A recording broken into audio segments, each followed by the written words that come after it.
आणखी एक मोठी बातमी आहे। बीडच्या शिरूर तालुक्यामध्ये हरणांची होत असलेल्या शिकार प्रकरणात वन विभागाचे अधिकारी गुन्हा दाखल करत नाहीयेत आणि त्यांच्यामध्ये गुन्हा दाखल करण्याची हिम्मतच नाही असं म्हणत सतीश भोसले उर्फ खोक्या प्रकरणात आमदार सुरेश धस यांना सह आरोपी करा अशी मागणी ओबीसी नेते टीपी मुंडे यांनी केली आहे। हे लोक शिकार करतात आणि त्याचे मटण सुरेश धस यांना घेऊन जातात असा गंभीर आरोप सुद्धा मुंडेंनी केलाय।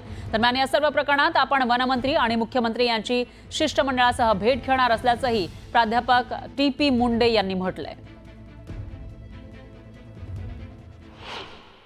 मी मुख्यमंत्र्याला आवर्जून सांगणार आणि मी मंगळवारी त्यांची भेट घेणार आहे या मुद्द्यावर मंगळवारी, आणि या परिसरातलं शिष्टमंडळ येणार आहे आणि आम्ही भेट घेणार आहेत।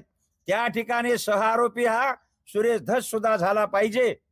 हा दुसऱ्याला म्हणतो अक्का, आता हे तर अक्काचा अक्का झाला ना।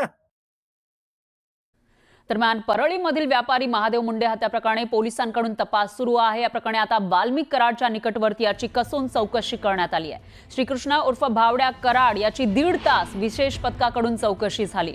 महादेव मुंडे यांची हत्या प्लॉटिंगच्या व्यवहारातून झाल्याचा संशय त्यांच्या पत्नी ज्ञानेश्वरी मुंडेंनी व्यक्त केला होता। त्यामुळे या प्रकरणात श्रीकृष्ण कराडचा काही संबंध आहे का हे तपासलं जात आहे, कारण महादेव मुंडे यांच्याकडून प्लॉटचा व्यवहार हा भावड्या कराड करत होता अशी माहिती आहे। तर आतापर्यंत विशेष पथकाकडून महादेव मुंडे हत्या प्रकरणामध्ये 15 संशयितांची चौकशी करण्यात आली आहे।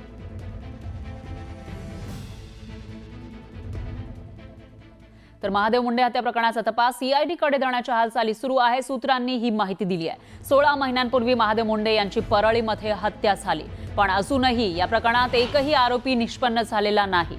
पोलीस उपअधीक्षकांकडे तपास देऊन सुद्धा अद्याप आरोपीला अटक न झाल्यानं या प्रकरणाचा तपास आता सीआयडी कडे देण्याच्या हालचाली सुरू आहेत। या प्रकरणाचा तपास आतापर्यंत 3 वेळा बदलण्यात आलाय। तर पोलीस अधीक्षकांनी स्थापन केलेल्या विशेष पथकाकडूनही संशयितांची चौकशी करण्यात आली, पण अद्याप मुख्य आरोपीला अटक झाली नाही।